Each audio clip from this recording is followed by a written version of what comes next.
All right. So I have brought a special guest on the podcast and the YouTube channel today. For those of you who are just listening on the podcast, you can't see it, but my hot husband is here. Yeah, I brought my hot wife here today. And I'm so excited because we're going to be talking about big decisions, like making those as a couple, no matter what that looks like. We're going to be talking about money and investing and how we think about that, but really investing in money as it relates to our business and each Yeah. other. Yeah, all the sensitive topics. Yeah, everything that you're like, wait, how do you get your spouse on the same page? Or how do you walk up to your spouse and say, hey, I want to make this big investment? Like, Yeah. how do you know it's the right thing?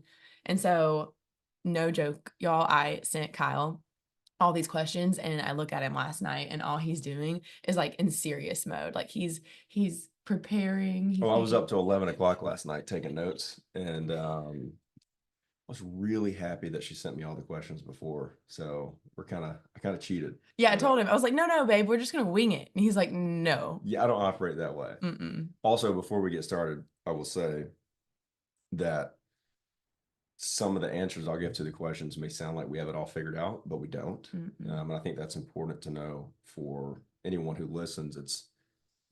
These things are super sensitive topics, and there is no perfecting it, right? There's having a process for it. So we'll share some tips, or I'll share some tips that, maybe help you through some of those big decisions, getting on the same page. But it's a journey, right? It's a constantly falling on your face, getting back up, figuring it out as you go along. So this is not a perfect solution thing. It truly is a journey. So Mm-hmm. Yeah, we have done so much in our life that's trial by error. And we are so aware that this is just us sharing our ideas based on our experience, yep. you know. Okay, so first of all, let's just talk about who you are and where your context is coming from. So you own a business. Tell everybody a little bit about like the type of business you own, just to Yeah. give them some context on the business side first. Yeah, so I started with State Farm, which, pretty good name recognition there. It's an insurance company, but I opened an agency 6 years ago. Started with State Farm almost 11 years ago. Kind of learned the ropes, got a great mentor, and then, opened up the business almost exactly 6 years ago in July of 2018. So now I've got a team of awesome employees. I call them teammates, but they're incredible. I can honestly say that, without them, my business wouldn't be nearly where it is today. Mm-mm. So the insurance business has gone well. I learned pretty quickly that I'm great at insurance, and I had to become a great business owner. Mm. And so that's a completely different ball game. But yeah, that's kind of where I am Mm-hmm. professionally. So I feel like for everybody listening and watching, like I feel like we have to really quickly talk about how we met. Sure, go ahead. Okay. You do that story. Okay. So we both went to the University of Georgia, and I went to play with my friend Michael basketball because I love basketball. It's my favorite thing. I'm very competitive with that. And so I went to play basketball with Michael, and he's like, hey, I'm going to bring this other guy with me. Well, I'm like, okay, is he cool? Like, is he good though? And he was like, yeah, yeah, he's good. Well, some guy in a cutoff t-shirt with a bandana, like an actual traditional bandana wrapped around his head, like walks up into the basketball court at Georgia, and he's wearing like a Georgia football shirt. I'm like, is this stud on the football team? What? Yeah, let's go ahead and edit this part out immediately. No, Yeah. no.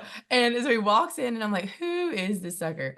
And it ended up being Kyle, obviously. And so at the end of the game, so we play in pickup. So it's 5-on-5, and I'm the only girl, and it's 5-on-5, and Kyle's on my team. And at the very end of the game, Kyle dribbles down the court. He's going pretty fast, and I'm in the paint. And so he's dribbling down. He doesn't look at me in the paint. It's almost like he doesn't even see me. Well, he sees that I'm open and does a behind the back pass to me. I catch it. I pump fake. So the guy that was guarding me goes like flying through the air, and I dribble like maybe one dribble and do a reverse layup and make it. And then our eyes, this for those of you watching on YouTube, like the slow head turn. Yeah, we did We're, the slow head we're turn. like, oh my God, this is not good. And then long story short, like later he was like, hey, I make a really good peanut butter and jelly sandwich. What? You did? Do you remember this? No. He was like, "Yeah, you ate that fancy peanut butter and jelly that your mom had had." And then you're like, "We should play again, and next time I'll make you a peanut butter and jelly sandwich." How do you make a fancy peanut butter jelly You were sandwich? trying to woo me with your cooking skills already. Okay, I Oh, remember the peanut butter and jelly, the culinary talents that I have, peanut butter jelly. That's awesome. 100%.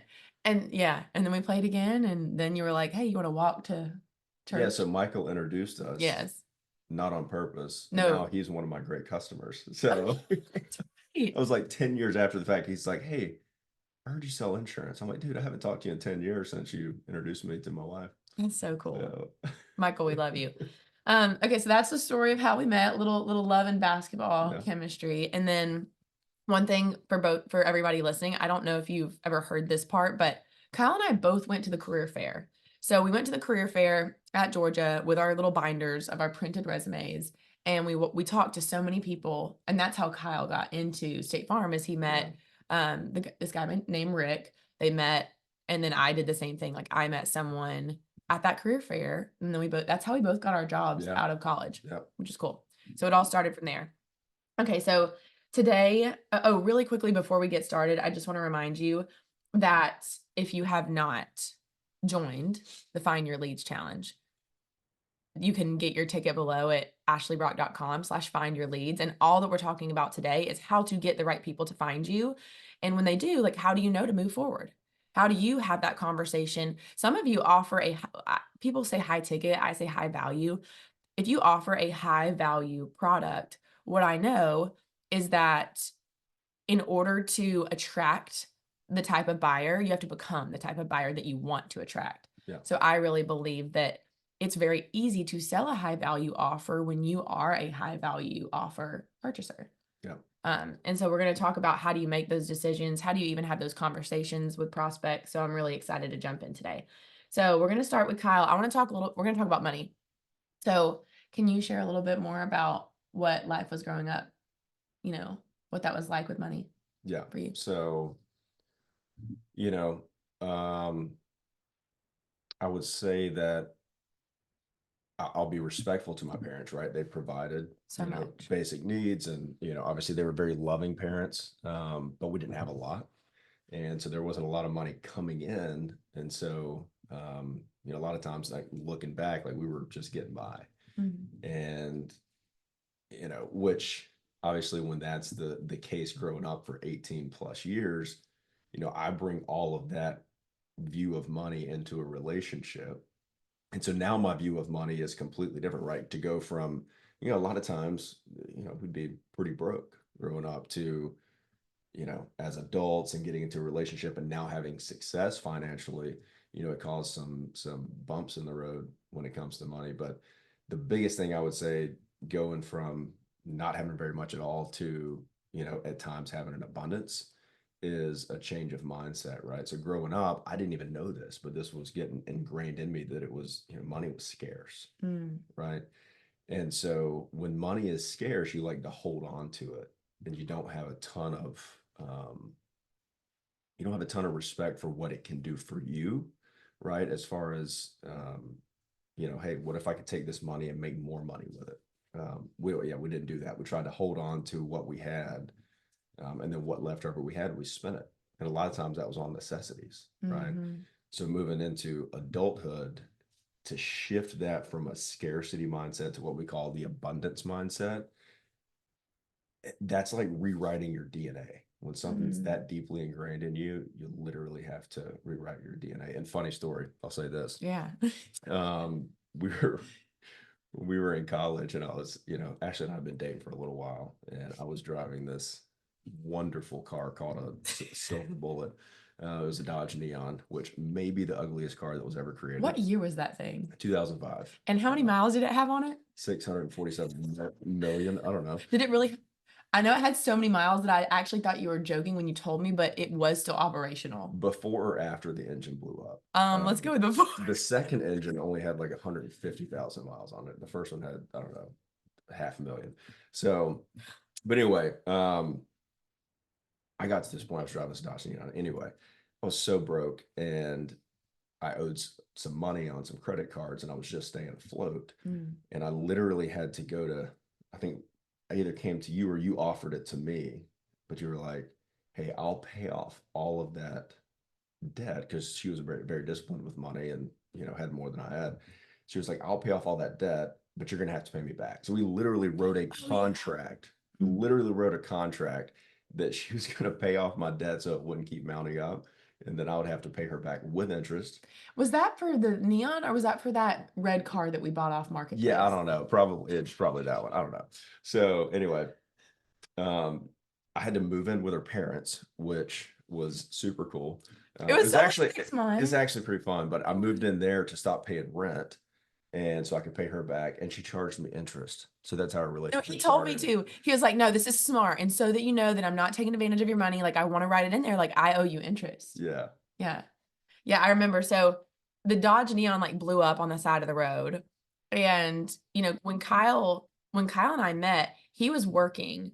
And sometimes he was working twice a day, like in yeah, the morning and at night. So he would go to work in the morning, go to school, and then work again. And I wasn't working. yeah, And he was like, "You need to work." And I was like, "I do you remember?" yeah. I was like, "I really do." He's like, "Why don't you work?" And I was like, "Well, I school stuff." And he's like, "You should get a job." And I did. And I You saw can how get a job so you can pay off all my debts. Okay, totally, cool. exactly Yeah, what that yeah. This is a long play. now I Yeah, get it. Okay. So I started working at Chick-fil-A, and that was one of the best decisions that could have happened because I had yeah. such respect for the fact that we were both working and going to school, and it was a lot of hard work, but you were never shy of hard work. No, So you were always willing to do it, but I just remember it being so stressful in college yeah, financially because you were providing for you yeah. the whole time. Yeah, I mean that was truly paycheck to paycheck and not knowing how you're going to pay your bills. And so to go back to your original question, which was, a little bit of, my relationship with money, my history with money, Yeah. whatever. Um, to go from that to a mindset shift now of abundance, and that's not an arrogant statement saying, "Oh, I've got this abundance of money." No, it's a mindset about money. It's saying that the way I view it is not, oh, there's not much money out there. Let me get what little bit I can get and then hold on to it. It's there is plenty of money to be made. I just have to have the boldness to step into it, take some risks, and go get it. I You know? I think there's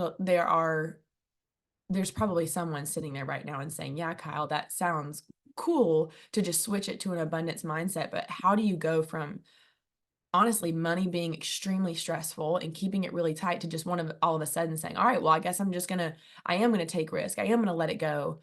Because so many people, we tie what money is worth to us based on our life. So for Yeah. example, we will say like, right out of college, let's just say I mean, it was around right at $30,000 what I made my first year out of college. That was gross, not what you take home, right? So, I remember thinking in the past, "Oh, $30,000 is a year of my life." Yeah. So to even consider, like, investing in something, I'm tying it to, like, that's a year of work versus divorcing money and time because time is a limited resource and money is not. Yeah. But how do you flip it?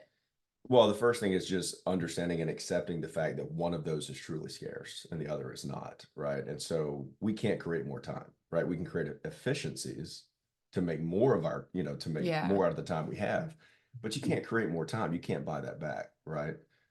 Well, to a degree, but money is not. And so in our minds, we think if we're trading our time for money, then they both must be scarce. And it's just simply not true, right? Mm. They're both not scarce. It's just that we tie the two together because we usually trade our time, go in, clock in, right? Put in the hard day's work. And then in return for our time and effort, we get money. So when you tie the two together, you're like, oh, they both must be scarce Mm. because I'm trading my time for money, Mhm. right? And so you talk about like how do I get the shift in mindset from scarcity to abundance, right? And I'll say this, it's not easy. But the first step in my opinion is you have to have a clearly defined goal. And a lot of times that's as a couple, right? Mhm. Clearly defined goals, and maybe it's in your business individually. Like I've got goals within my business which we discuss, Yeah. but they're my business goals. But we have goals that are clearly defined as a couple that says we want to get here specifically by when, right? Mhm.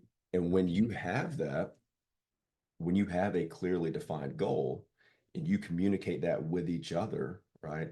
Then all of a sudden you can say, okay, what's it going to take to get there? And Mhm. you'll find pretty quickly that trading your time, if the goal is big enough, if it's a stretch goal, trading your time for money, something that is scarce for money, is probably not going to get you there, right? Then Mhm. you're dependent on luck. That's like going to the roulette table and putting all your chips on, one number and having low odds of making it work, Mhm. right? So it's hard to trade something scarce for something that's not hoping that you're going to reach that really big goal. Mhm. So that's the first step, is just having clearly defined goals. The second part, in my opinion, is you have to develop trust in each other, right? That we have our Oof. best interest at heart, that we have our family's best interest at heart. And you know what? If we do have that developed trust over time through experience, if we have that developed trust with each other, when something presents itself as an opportunity and we have trust, we're more open to talking to each other about it, right? Mhm. And Yeah. so, for a lot of listeners, it might even be at a point, and I'm not, obviously, we've been there before. But for a lot of listeners, I would say that, maybe you don't have the most trusting relationship, Mm. right? And so what I will say about this is trust isn't earned through conversation. Sometimes decisions are made through conversations, but trust isn't earned through conversations. It's earned through experience. And so at one point or another, as you're having a conversation about, oh, I just had this opportunity present itself. Maybe it's an investment, maybe it's something in your business. I just had this opportunity present itself. At one point or another, you have to take a leap of faith to gain experience. Oof. And through that, you earn trust, Yeah. right? That's so true. Yeah. So let's talk about that exact experience that we had in December. Yeah. So that's exactly what happened is I was planning my event. So I have an episode about how to market an event. You can get the full backstory, but I was planning and I decided to plan an event 60 days before I wanted the event to happen. And we ended up having 200 people in the room, 200 online. It was very successful. It was the most challenging thing. So I had already invested $25,000, like just put it on a credit card to be able to say, "Oh, this event's going to go well." Like I'd already made a big bet in my opinion. Well, then in December, I ended up coming to Kyle and saying that I wanted to make an additional $50,000 investment in coaching because I wanted to work with these two women, the sales girls that I had worked with a little bit in the past and had good results. And I was like, I need support. And so I came to Kyle the full story is in that episode. I think it's number 24. But basically, I really felt like God was calling me to open up my hands. Like Kyle talked earlier about like keeping money so tight to you. And what I felt like I was being called um was like the message I felt like what I was hearing was if you really have faith, you'll not trust me with just your words, but you'll trust me with your money too. And I felt like God was calling me to open up my hands. Like I really felt like he was saying, I have this all figured out for you, but it is going to take this act of faith. And looking back in the last 6 months and how drastically my business and our lives have changed in the last 6 months, I believe to the core of my being that it was tied back to me like making that big investment because it forced me to push all my chips in. And when all my chips were in, I was like, well, I'm not going to let you down. I'm not going to let our family down. And so when I came to you with that opportunity and I said, hey, Kyle, I think I want to do this $50,000 thing, that was an opportunity where you were having to, trust me. But I feel like there was already some trust built, which is why you were cool with it. Can you tell Yeah. everybody a little bit more about how when your wife walks up to you and says, "Hey, yeah, I feel like God's calling me to invest $50,000," like what did you think? Like how Yeah. I think if I'm being completely honest, right, there's a, we got to fix this blind real quick. There we go. Um, there's the human response, which is probably common to most people. If your wife or husband comes to you and they're like, hey, I want to invest some large sum of money, the gut reaction is, I'm sorry, what? It's like the immediate reaction, right? So our body is actually wired for fight or flight. Like that's our Yeah. fastest response. There's nothing you can do to stop it. You could, put all the practice in you want, but you're going to have a fight or flight response, especially when something as sensitive as money comes up. You're Oof. like, holy smokes, Yeah. that's the initial thought, right? Yeah. But there's this, so I learned this, I'll never forget. I was in the shower and I look over and she's in the floor of the closet, like literally praying in the floor, like down on her face. And I'm like, oh, something's happening. I don't know. She's either having a stroke or she's about to ask me to spend a lot of money. So she comes up, I'm in the shower, washing my hair, and all I hear is I want to invest $50,000. So my gut reaction is, holy smokes, that's a Like, lot of no. money. Yeah. Like that's the pushback. But there's this little tactic that I've learned, and so I see a therapist every week. His name's Phil, and I call him Dr. Phil, He's the which best. is great. So I pulled a Dr. Phil, and so if you just pause, anytime you feel that, this doesn't just apply to like investment conversations or relationship conversations, but anytime you feel that tense like fight or flight come up, Mm. if you just pause for like 5 seconds, it gives your brain time to start to process what you just heard. So in that shower, I don't know if I ever told you that, but in that shower, I didn't respond immediately. It was like a quick pause. I think I finished washing my hair, and then I moved into curiosity, which You was, did. okay, tell me more about that. Like, tell me more about this investment. It's like all I heard is I want to invest $50,000 in getting a coach to help me move my business forward. So what my trauma money relationship part of my brain heard from childhood, what it heard was, we're about to lose $50,000. Ooh. What my logic heard once I started to reason through it was, my wife, who I trust, who busts her butt, who is passionate about her business, who is on a mission to achieve her purpose, and she's doing it every day in action. What I really heard was, she wants to get outside help to level up. I saw an opportunity. So now I'm curious about it. So what you were met with physically was curiosity. What you didn't get to experience was the transition from trauma response, fight or flight, tense. Oh my God, where are we going to get this $50,000 from? We just spent a lot of money on this event. So now we're at a total of 25,000 for the event plus 50,000 for this. That's 75 grand in a course of 30 days. That was going on the inside. But the pause will help you get into the reasoning and the logic. And typically, in my experience, the best response, even if the answer winds up being no. And I think that's important for a lot of people, that Yeah. not every investment is a good one. No. But every time I'm approached by you, especially the person who I love and trust the most in the world, when I'm approached by you, if you've already done your homework on it, the least I can do is be curious about it. Mm. Right. And that opens us up to conversation. Yeah. So I think sometimes, like for me, I had God like I've like talked to me, and this opportunity be presented to me very very quickly.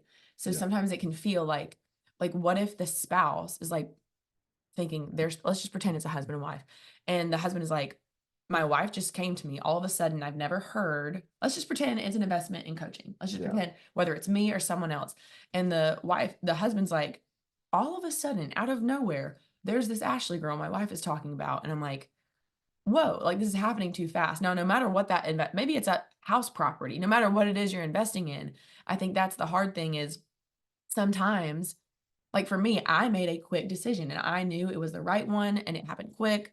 And I think sometimes women that I get to work with, sometimes we meet and we connect.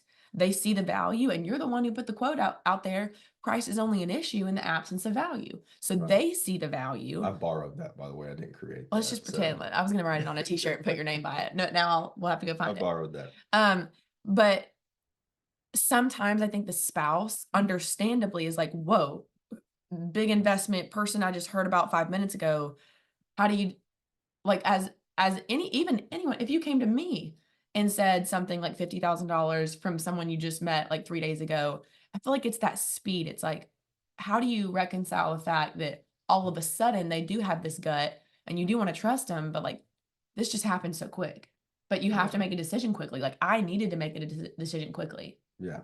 How do you handle justifying the speed and being able to make if it is the right decision, how do you know when to make it quickly, you know? Yeah. Yeah. I mean, I think that some conversations, or I'm sorry, some decisions are made quickly. Um, Others not so much. For example, like if we're trying to pick out a movie on movie night, Oh God. we could watch like 3 movies by the time I pick out one. I know. That's slow, right? But sometimes, I mean, when it comes to investments, especially, right? And when I say that investments, like that's my semantic choice for opportunity, Yeah. right? It's not just, I think in our minds, we think investment, it's like, oh, I'm going to put money in the S&P 500, or I'm going to go buy this rental property that's the right price. I'm going to get the right returns. But what we're really talking about is just opportunities to level up, right? Mm-hmm. With those, a lot of times it comes down to timing. So there is a time constraint on that, right? And it does have to be made quickly. So what I'm going to say that this applies to many areas in life, but having a plan for how you process through those things will help speed it up. Because if you're shooting from the hip, every time an opportunity presents itself and you don't have a plan, a thought process, and a pattern to go through, you won't be able to make it quickly, or worse yet, you'll make bad decisions. And so what I would say is first learning how to discern and ask yourself a few questions. Mm-hmm. First of all, right? This is how you make decisions relatively quickly. Yeah. The first one is this investment or opportunity going to help me get to my clearly defined goal, a family goal, a couple goal, a business goal, whatever? Is this going to help me get to that clearly defined goal that I've written down? And if you haven't, do it. Mm-hmm. Is it going to help me get there substantially faster than I could do on my own? Mm-hmm. Right. So if you've got a goal, let's say we have a goal and we're like, hey, we want to get to, and I'll use an arbitrary number, right? We want to get to $10 million net worth in 5 years. Mm-hmm. If an opportunity comes up, regardless of the amount of money we have to put into it, Yeah. as long as we can find access to it, whether it's through cash or leveraging or whatever, is this going to help us get to that substantially faster Mm-hmm. than we could do it on our own? Right. So Mm-hmm. that's number one. Yep. Right. The second question is, the very obvious glaring one is, how are we going to fund it? Mm-hmm. Is that through cash? Are we going to leverage that? Right. Mm-hmm. Leverage is borrowing, credit card, whatever. And there's a time and a place for it. I'm not saying it's every time. Some people are so fearsome of debt, but when you think of debt as leverage to level up, your relationship with that starts to change too, right?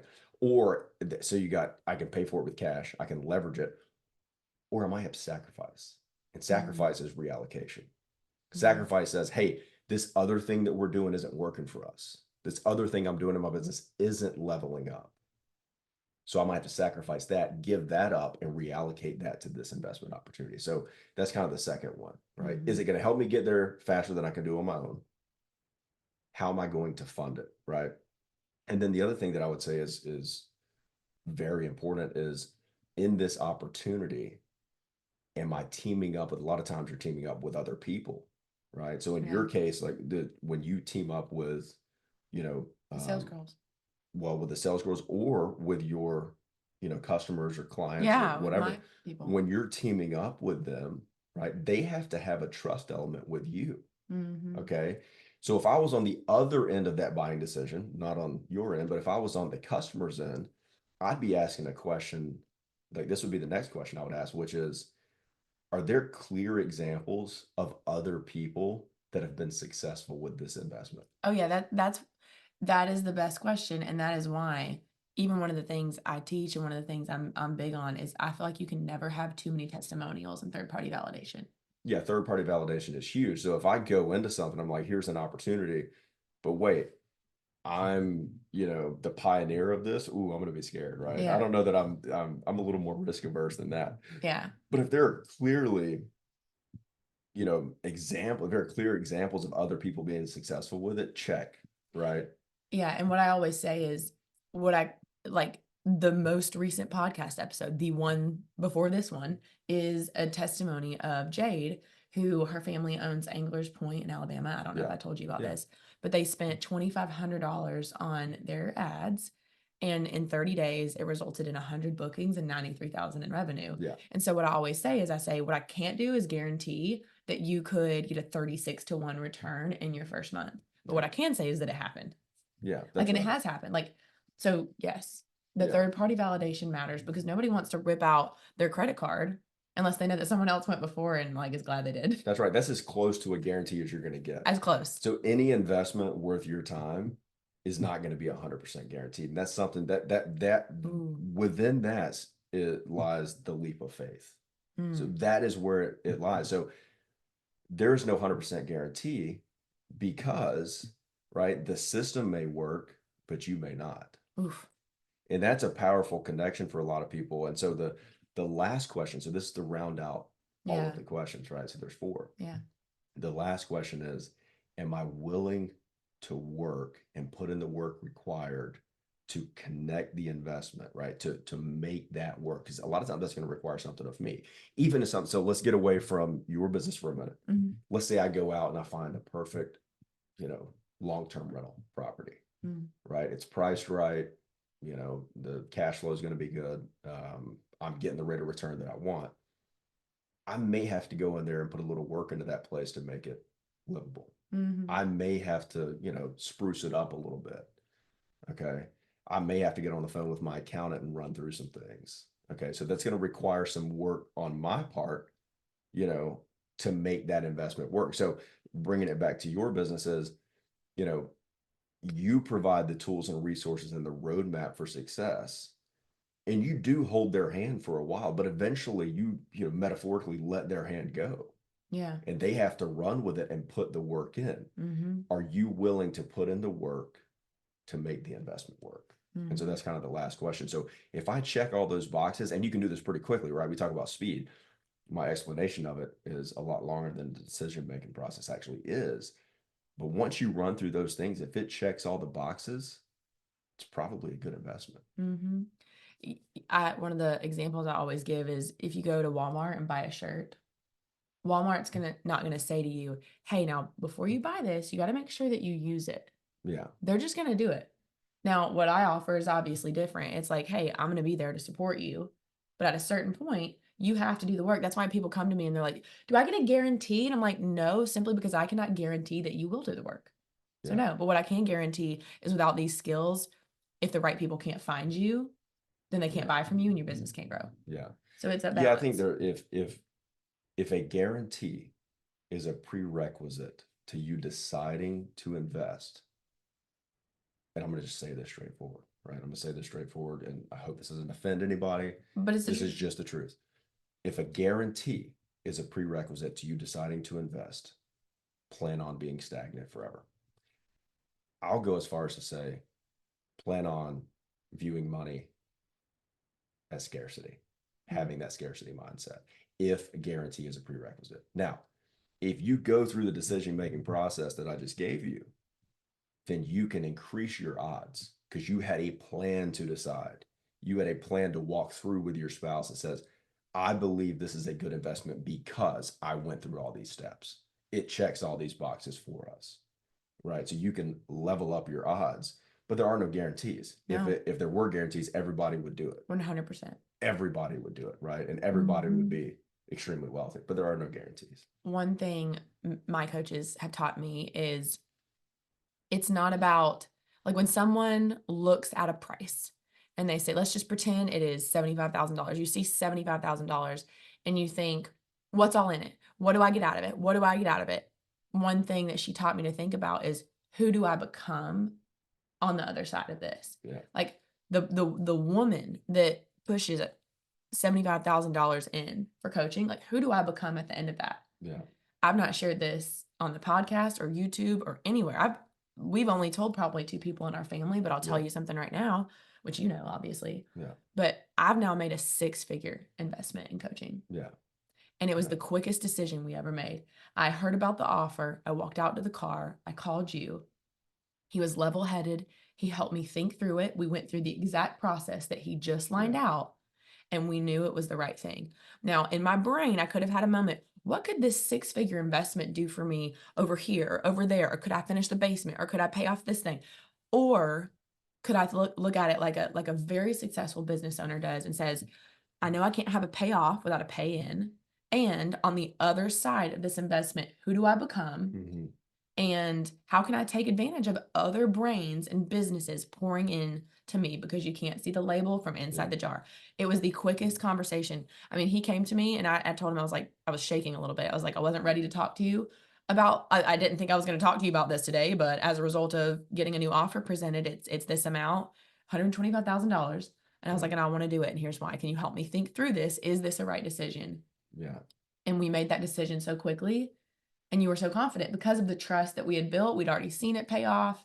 Yeah. I felt like we went through Yeah. that. Those level of decisions aren't usually made unless there is a, you talk about $125,000 where 6 months ago it was 50 and right before that was 25, right? You have to experience your way into trusting each other enough to make that big of an investment, right? So Mhm. it took a leap of faith back on the 50,000 for me to Mhm. trust you with the 125,000. Mhm. And we have a process of thinking through it. So it makes us a powerful duo saying, okay, we've been through this before. We've experienced success. We trust the people that you're pairing with and that you're, doing life with, which are the sales girls. Kat and Macy, who are wonderful, changed your life, obviously. But we trust them. You're starting to check all the boxes. We trust who we're doing it We with. trust me. We trust you. We're going to get to the goal faster than we would by ourselves, right? How can we fund it? That was a question. Okay, how are we going to fund this? Yep. Right. And a lot of times it's, if you've been successful, you can fund it from your operating account. It can be cash. Which is crazy. Or you maybe you have to leverage it, right? So those are options. But I'll say this. You mentioned something earlier, which is how to flip questions. And this is truly going back to the mindset thing. How do you flip questions on their head or statements and turn them into questions that take you from a scarcity mindset to an abundance mindset? And so a couple examples, like simple examples would be, here's a statement that is scarce. The statement is, we can't afford that. That's a scarcity mindset. The abundance mindset. Or that's expensive. Exactly. That's expensive, right? We can't afford that. That's expensive. That's the scarcity statement, right? The shift and what actually triggers the problem solving part of your brain, which is the most powerful tool that we have as humans, is we're great problem solvers. The problem is there's a little bitty like part of your brain. There's a little bitty smiling at me, right? There's a tiny little primitive part of your brain that is fight or flight. The prefrontal cortex of your brain is the reasoning and problem solving part, right? That's the powerful part. Okay. So the way you get into that is you ask a question, you don't make a statement. Okay. The question on the other end of scarcity, moving into abundance, is how can we make that work? How can we afford that? How can we pay that? And eventually it turns into, and this is where it turns into where you really notice that you've shifted your mindset is, how can we afford not to do that? Ooh, baby. Right. That's good. That's where the spectrum from scarcity to abundance, right? It can be completely shifted to wealth and abundance by asking a question and allowing your brain to do what it does best, which is problem solve. How can we make that work? Okay. That's So good. yeah, that's one example. I thought of another, but anyway, I lost Well, it. So I was gonna say, someone told me the other day, they were like, I think it was Macy. Gosh, Macy, what did she not teach me? But she was like, have you ever thought about how the idea of something being expensive is literally completely made up? Like yeah, you decide to completely make up a story and decide, this is what expensive means to me. You are in 100% control over that thought. And so Macy was like, I don't believe anything's expensive. She was like, yeah, some things may be more valuable, that's all. Yeah, that's all it is. but that's all it is. And I was like, oh my gosh, expensive. Now when I hear that word, I'm like, that's actually made up. Yeah. So that it is, right? We make that up in our brains, and a lot of that socially, accepted that things may be expensive or not expensive. But really what it boils down to, that is the thought process and what's going on behind the scenes of the statement, price is only an issue in the absence of value. So our perceived value of something determines the price that we're willing to pay for it, which a lot of times, our friends and our family determine for us. But Ooh. really, when you start to process, what value does this provide to me? Who will I become because of it? And you start to have that, all of a sudden, it's not just a made up value. It is, what does this provide to me? And what am I willing to pay for it? Right. Kyle, I just thought about how, like, I'm just sitting here admiring you talking about this. And I'm thinking about how we just did not think like this for a long, long time. And I was sitting here thinking, how are we these people that just think about money differently? Because I remember, y'all, there's a video, and I hope it never gets out, but there's a video of me right out of college, Oh, and we it'll get out. Just drop a note and I'll send you the video. It's don't. Oh my hilarious. God, there, Just wait. y'all. It was our first year out of college, and we got our tax bill, and we It was the owed, first time we owed taxes. It was great. and it was $1,000. And Kyle got me on video. I was hysterical. I was like, we paid all this money for taxes and now they want $1,000 more dollars. Like, I was blown away. And it was $1,000. It felt like a 15th of my income at the time. Like Yeah. after taxes that took home, I was like, how do they want even more money? Yeah. And I just remember that moment, and I'm comparing it to where we are now. And the one thing I wanted to share, if you're listening, is the reason that we think differently about money and we have this mindset about money, which is so different, is because we've been in rooms with people that thought very, very, very differently than how we grew up thinking about money. Yeah. Like, you have your State Farm guys, and some of them are immensely successful in the way they think and talk about money, the way your father-in-law thinks and talks about money, my dad thinks and talks about money. And then the women that I have paid a lot of money. Your dad would be my father-in-law, but my stepdad. Oh, yeah. that's right. So, Yeah. sorry, I was getting all our parents, and it's like a whole map. But it's because we've been in the room with people that just think about it differently. And so that's something that I want to say too. A part of me felt for just a moment when I made that $50,000 investment, I was like, am I paying to like have a friend?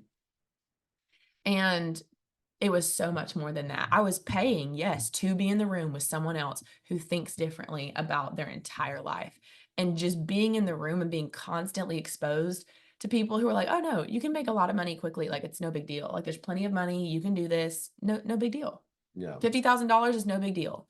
Like, to actually think that 6 months ago, like if 6 months ago me could hear the me that made that $125,000 investment decision like so quickly, confidently, and almost excitedly, Yeah. it blows my mind. But that is the power of being in the room with people who think differently than you do. Yeah. I would say if the room you're in, you're the smartest person, the most successful person, maybe the wealthiest person, maybe the person who has it all figured out. Number one, you might need to check yourself. Number two, you might be in the wrong room. You Yeah. might need to surround yourself with people who can help you level up. Mm-hmm. And people don't push you up. No, People pull you up. Ooh. So you got to get into a room with people who have figured out something you haven't figured out. And so I'll say this about, my decision to go out and get coaching, right? Yeah, I pay a lot of money for You're people to help coaching. me do better. Okay. And so I've invested tens of thousands of dollars with a consulting firm basically within State Farm. And it's not State Farm, it's a separate company But that a it's State Farm coaching. agent created. It's coaching.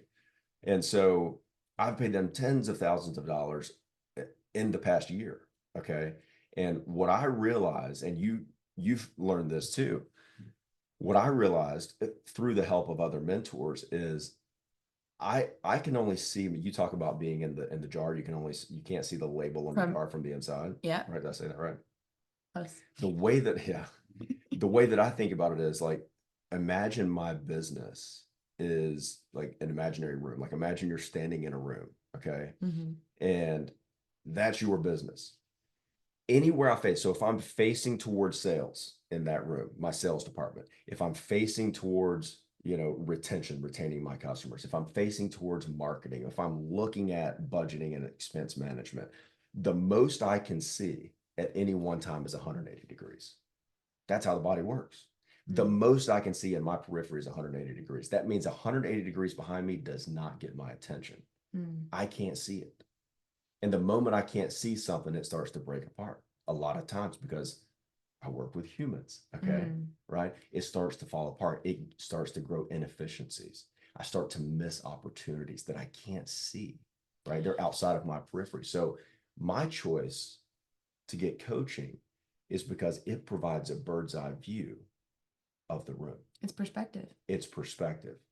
So what I'm actually paying for is not someone to come in and give me a magic solution.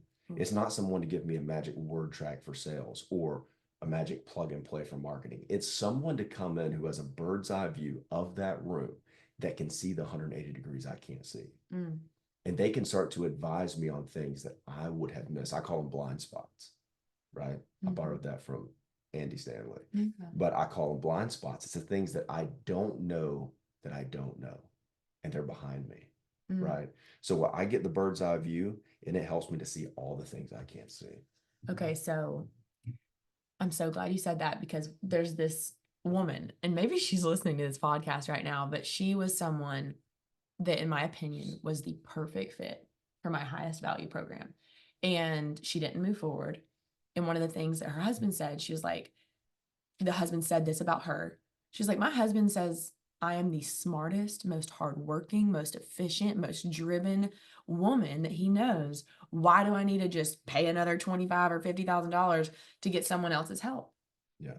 Like, and I remember thinking how even the best college athletes or NFL athletes, don't they pay like to have the best coach? Like, Yeah. because you're the best is the very reason you need a coach because of what you said of the perspective. And I mean, honestly, in the Bible, God created it, it says man is not meant to be alone, or there's some Yeah. sort of verse that says that. And it's because he knows that two or more where having a group of people is better than one. You will get Yeah. further with a group than on your own. But what would you say to her? Because her husband's like, "You're the best. You will do the work. Like, you don't need to just pay money to have someone come alongside you." Yeah. Like, how do you justify that? Yeah. I mean, first I would say is I understand where I don't know this gentleman, but I understand where he's coming from, right? I've Yeah. been there. Mm. And it truly does go back to the mindset. It is a scarcity mindset, and it's okay. It's okay to be there. It's just, are you willing to recognize and accept the fact that that's where you are? I'm in a scarcity mindset, right? So what was really going on in the back of his mind probably Yeah. is my job as the leader of my household, my job as a man, and what I'm hardwired to do is three things. Okay. I'm hardwired to provide, I'm hardwired to protect, and I'm hardwired to procreate. So Well, I was like, "What is that's this easy. one, babe?" No, no. Oh, man. So that's easy to remember, right? You get alliteration over there, but Got it. provide, protect, procreate. That's what we're hardwired to do. So we're not going to talk about the third one on this podcast. It's the wrong podcast for it. Yeah. But join our next episode. No, I'm just kidding. No, no, We no, won't no, do no, that. we're not like that around here. So provide is the first one, right? And then to protect. And so in his brain, he's probably thinking from a scarcity mindset, I have to provide for my family. There has to be money to provide. And I don't know about going and spending Spending. another, 10, 20, $30,000 on something because that's a loss, right? Mhm. I need to be able to provide. This is natural. So I'm saying I understand what you're. Yes. I also have to protect. And it's not just protecting my family from physical harm, it's protecting us from financial harm, from poverty, right? This Mhm. is deep in the DNA of men. So I'm Mhm. speaking to all the women about what's going through your husband's mind. And it saves your butt a lot of times. Mm. It works wonderfully. How we're hardwired is actually what attracts you to us, Mm. right? So respecting that and understanding where they're coming from is important. It works really well if you're on a camping trip and a bear visits your tent, right? You sure enough. Yeah, You would, I mean, not most likely be able to save us, right? yeah, potential. But we are hardwired to protect. So that DNA within us, it serves us really well a lot of times. Other times, not so much. Yeah. When it requires logic and reasoning, Mm. that fight or flight, that DNA that's so deep inside of us that provide and protect, a lot of times it creates a gut reaction that says, no, I don't want to do that because I view this as scarce. I view Mm. our resources as limited, Mm. right? And it doesn't give us time to ask the question, who do you become and what's in it for us on the other end of that decision? What level of in the book 10x is easier than 2x, one of the quotes he says is nothing happens until after you commit. And in what he's talking about, which I've now experienced. And if you're like, "Oh, it's so hard for you, it's easy for you to say that, Ashley." It's like the only reason I'm saying it is because I've done it. And the only way that you will have this understanding is because you have to do it too.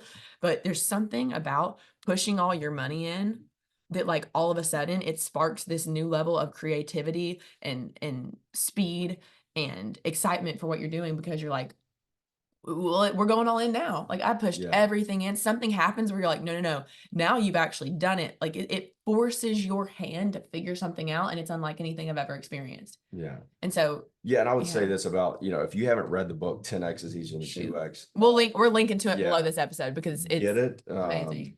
Dan Sullivan and Benjamin Hardy wrote the book, and it is an incredible read. And it really starts to dig into a lot of what we talked about today, but it really digs into going from how your brain thinks about your business and what you think is possible, right? What you think is possible within your business is the ceiling, period. You will not go above and beyond what you think is possible. Mm. The moment that you go 10x what you think is possible, your brain starts to go into problem solving mode. You start to ask those abundance questions like, how can I make this work? So good. What can I do differently to figure this out? So we both highly recommend that book. Big time. Link it below for sure. I will. All right. So we're going to do 2 last questions for you, Kyle. Are you ready? Ready. All right. So what would you say to... Do I get to cheat and look at my notes? No. Oh, okay. Oh, no, you can reference it. So it was number 10. Okay, perfect. So it was the one that says, what would you say to someone who really, really wants to invest, but just simply doesn't feel like they have the money? Like they're like, hey, I'm in, I believe it. Like I used to have this negative connotation around leverage and debt. And I actually used to not want to feel comfortable telling someone you need to go figure it out. But because I have, and it is the very thing that led me to where we are now in the business, because I did negotiate with the Chase banker on the phone about extending my credit limit so that I could have enough to put the coaching on. Like I remember being in that moment. And so now I'm like, actually, you should go figure it out. And it's just so weird for me to like say that I might encourage someone to go borrow. But then even in the Bible, there's this verse, I feel like it's in Second Kings, but it says something like, take inventory of what you have, go borrow from your neighbor, then go sell it, and then pay off your debt and keep the profits for your family. Yeah. Like I was like, oh, that it's biblical to like borrow and then sell and then have profit. And so I guess that's my question to you is, how do you reconcile someone saying, I want to do it, but I don't have the money? Like, what's your thoughts on borrowing or figuring it out or calling your uncle or So, what would you tell him? if I have any rich uncles out there, let me know. No, I would say this, that in society in general, we have a debt problem. And let's face that first. Yeah. We have a serious debt problem. The overall relationship with debt in this country is unhealthy, right? We leverage for things that don't pay us back. Ooh. Right. So now you have, financial gurus out there that are preaching debt is bad. And I would actually agree with them. Right. I would agree with them. Debt in that form is not really good. If I'm leveraging for something that does not level me up and it doesn't pay me back, then I want to attack that debt. I want to pay it off. Right. Mm-hmm. If there's no opportunity on the other end of that. So like a lawnmower. Sure. Yeah. Whatever you want to say. Right. If I'm going on vacation or if I'm buying a lawnmower from my, Lowe's or Home Depot down the road and it's $2,500 and I'm taking a loan out for it, then, the grass gets cut, but maybe not the right time to leverage debt. Yeah. Right. So I want to first accept the fact and say that I'm on the same page with, there are certain times when debt's not good. The time that it is good is when leveraging levels you up. Okay. So when we talked about the decision-making process that we go through, you're smiling. That was just cute. Yeah. So that's so good. It's true. It is.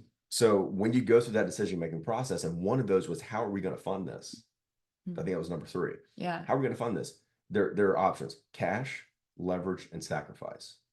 Right. They're going to pay for it with cash. I'm going to reallocate something, that I'm going to sacrifice something else that's not working, or I'm going to leverage it. The reason I throw leverage in there, which is to take a loan, literally to take a loan, to borrow, line of credit, credit card, whatever. The time that's appropriate is when you start to ask yourself those abundance questions that says, who am I going to become and what's in it for me on the other end of this decision? Mm. Does it pay me back 10x what I'm Or borrowing? could it? Could it? Yeah, It 100%. could be There, 100x for some of this stuff. absolutely. You've experienced that Mhm. in your business with your customers where literally, 10x would have been great, but it wound up being 20x. Jade literally, like the last episode on the podcast, if you haven't listened to it, go listen to it. But Jade paid for my highest value offer. And so in the first month, she got a 4x return. Yeah, it's huge. In the first month. Imagine her being able to take that skill for the entire rest of her life. Like, honestly, Yeah, that's it's incredible. possible. That's how I feel about my coaches. I'm like, they gave me a gift of charging me the most money I've ever paid because of how it can pay back long term. So sorry, Yeah. go back. So a lot of these conversations, great point. A lot of these conversations happen over date night. They might happen like in our case, in the bathroom while I'm taking a shower. Okay. But they're in intimate settings, right? It's just you and your spouse, you and Yeah. your wife, you and your husband, whatever. Yeah. Those conversations are happening there. So this is a really sensitive topic because you're talking about debt. And I guarantee you that other conversations have happened between those two people, that husband and that wife. Other conversations have happened around debt. And the conversation has been, we need to attack that debt. We need to pay this off. We need to pay that car off. We need to pay this house off. We need to pay off that credit card. So in our brains, we're thinking we need to eliminate or reduce debt. So when you go into a conversation that's about leveraging to level up, your brain is hardwired to think debt is bad. Ooh, that's Debt so is good. bad, right? So my challenge is to, as you're coming to, maybe you're taking an opportunity to your husband, and it truly is in your mind, you've gone through that decision-making process. In your mind, this is a level up opportunity, right? My challenge for the husbands is meet it with curiosity, not with trauma. When you meet it with curiosity, you open it up to a conversation. If leverage becomes part of the conversation, because maybe the cash is truly not there, maybe there's not an opportunity to sacrifice something else to pay for it. Right? Yeah. Maybe it is leverage. Ask yourself the question. This is for the husbands who are hardwired to provide, protect, and procreate. This is the question to ask, right? Do I trust you, wife, lovely wife who I love so much? Do I trust you to put the work in? Do I trust you to have my best interest, our kids' best, our families, our future's best interest at heart? Do I trust you? Number one. Okay. And number two, is this decision going to level us up and get us to that clearly defined goal faster than we could do on our own? And if the answer is yes, I would say leverage is fine. We've done it. Right? Like, I'll tell you right now, like, we have done it to the tens of thousands of dollars to level up. And I'll give a little shout out to Ashley. She would probably never say this on the podcast. I don't know, but I'm going to say it anyway. So I don't know if you can edit this out, but no, we're keeping it in. A year ago, not even a year ago, months ago, the revenue in your business was what, $50,000-$60,000 over the course of 3 or 4 months. Yeah. Maybe, well, probably longer than that. Yeah. Her decision to level up and invest in coaching and getting that bird's eye view perspective, the outside the jar perspective, to come in and help her level that business, take it to the next level. That decision took her from, tens of thousands of dollars in revenue to hundreds of thousands in revenue, to where she had an annual goal this year of $1 million. Yeah. She's going to hit that in the next 30 days. And we're in, what are we in, July? Yeah. She's going to hit that in the next 30 days, which you should be extremely proud of. That doesn't happen alone. No. It didn't happen without leverage. No. Right? It didn't happen without a leap of faith. Yep. Right? And so, yeah, shout out to you. You're crushing that. I love you. I think you could double it. He's like, hey, yeah, this is looking pretty good. Could we 10x this, babe? Yeah. And honestly, I have intentions to. All right, last question. Okay. Is just about having the conversation with your spouse. So the question is, what if the woman wants to invest, but the husband just isn't on board? How can she have that conversation with her spouse? What is important for the men to hear and want to know?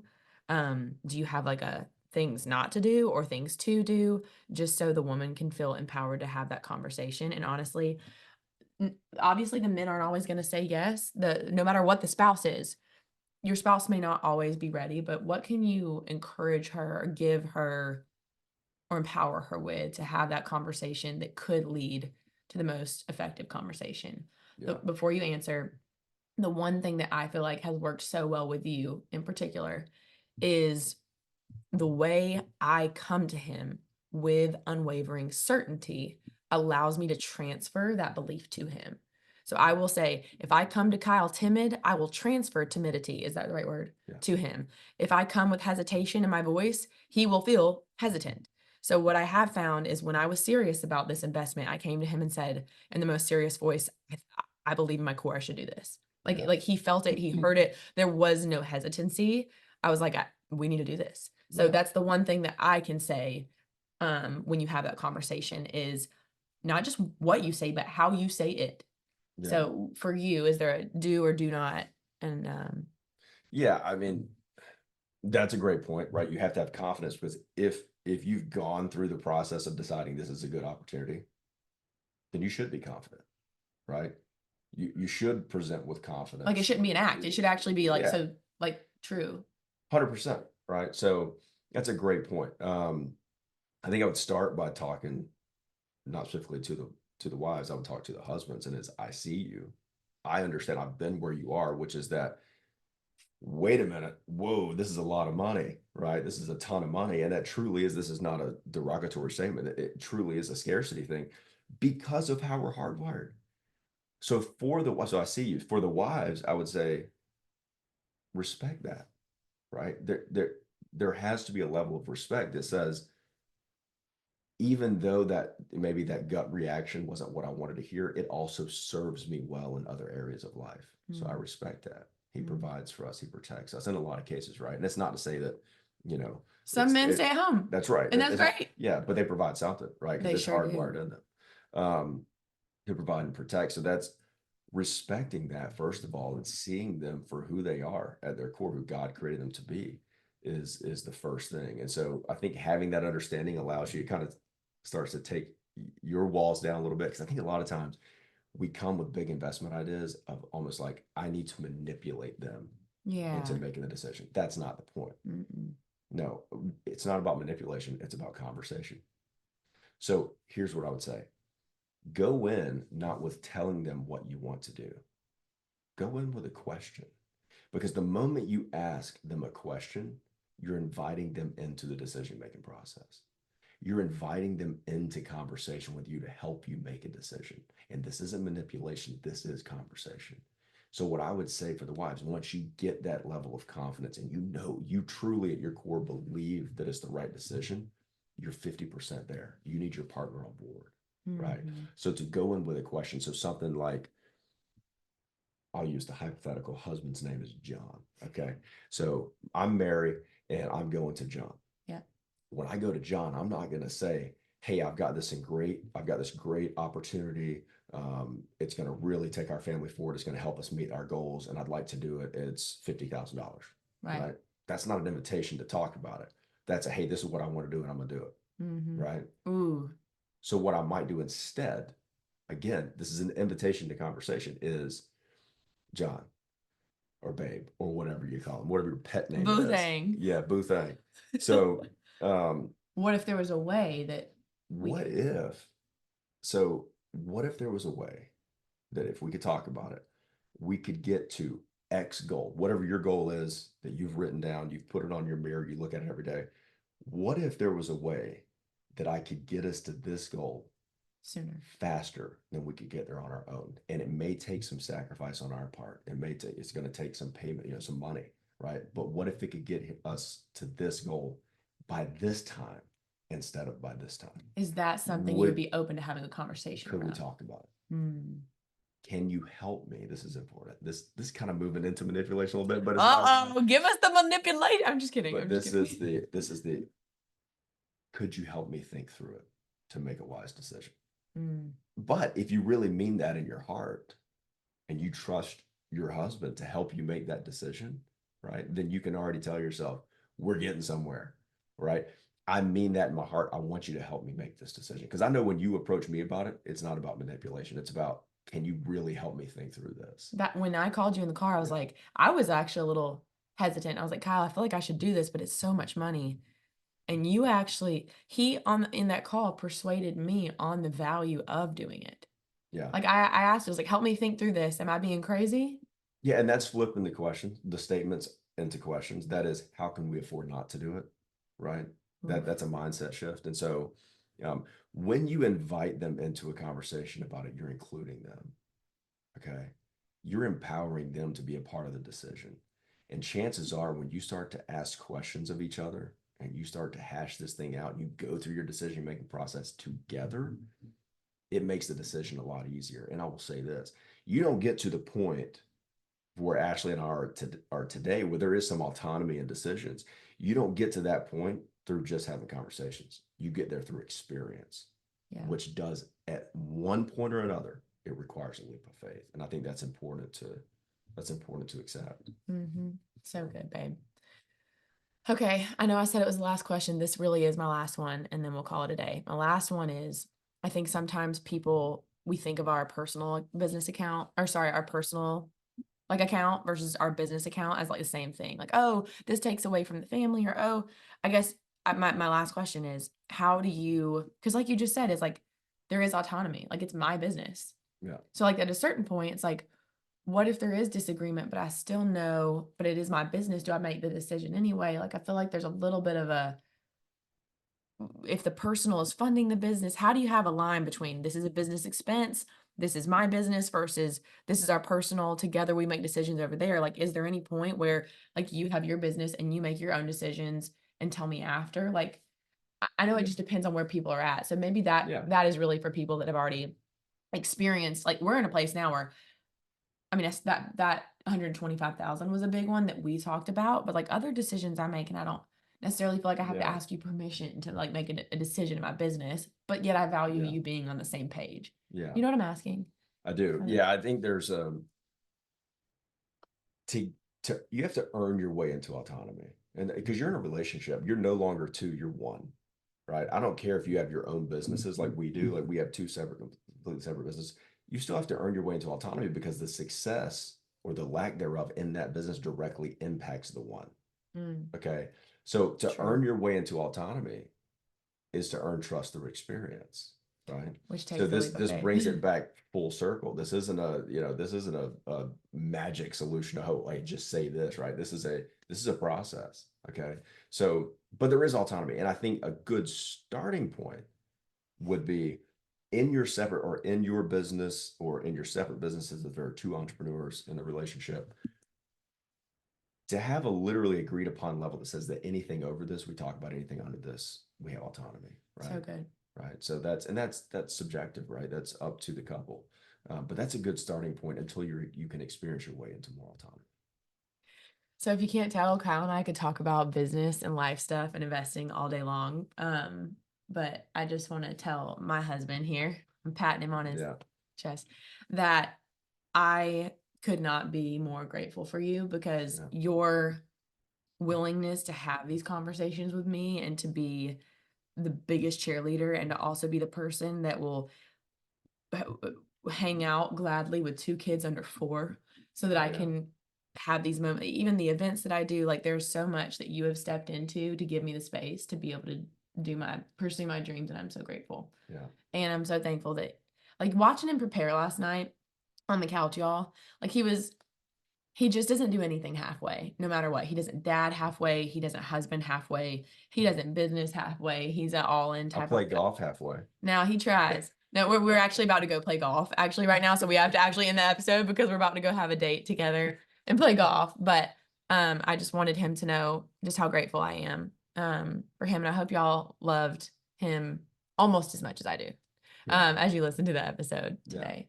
So, And I'll say this about Ashley, for everybody who has worked with her in the past, or maybe you're thinking about working with her, maybe you're going through that decision-making process. It really matters who you partner with. Really matters. When you made the decision, Ashley, when you made the decision to partner with Kat and Macy, it was important to you to decide, who do I want to be in a room with? Who do I want walking alongside me in my business? And a really good question to ask is, do I trust this person that I'm partnering with? So a question you might ask yourself if you're listening to this is, and you're thinking about partnering with Ashley, do I trust this person to be as passionate about my business as I am about my business? And I can tell you this from experience. I've watched her literally fall on the floor crying tears of joy when she sees or hears a success story of her customers or clients. Mm, The women that she worked with, she literally watches them go from being strong women to unstoppable women. And mm, that transition that you've helped people go through, it truly is you walking in your purpose. So if you're deciding whether to partner with Ashley, I'm going to give some third party validation. And I know I'm close. I'm mhm, not super third party, but some third party validation that I get to see the behind the scenes. I get to see Ashley truly get as excited about your business as you are about your business. And the reason is because she is so invested in your success. She's so invested in that emotionally, with her time, her energy, and effort. She's so invested in that that the purpose that she walks in every day is truly watching you go from being strong to unstoppable. mhm, So I'll just end it with that. I'm so proud of you. mm. I'm hugging him. I don't know if you can hear it on the Mwah. on the podcast, but I am so grateful that you're my husband and I love you very much. And it's true. I love what I do. Like I this is not work to me. This is fun and I love it so much. So Let's go play golf. let's go play golf. Bye y'all. I'm gonna shoot like 100.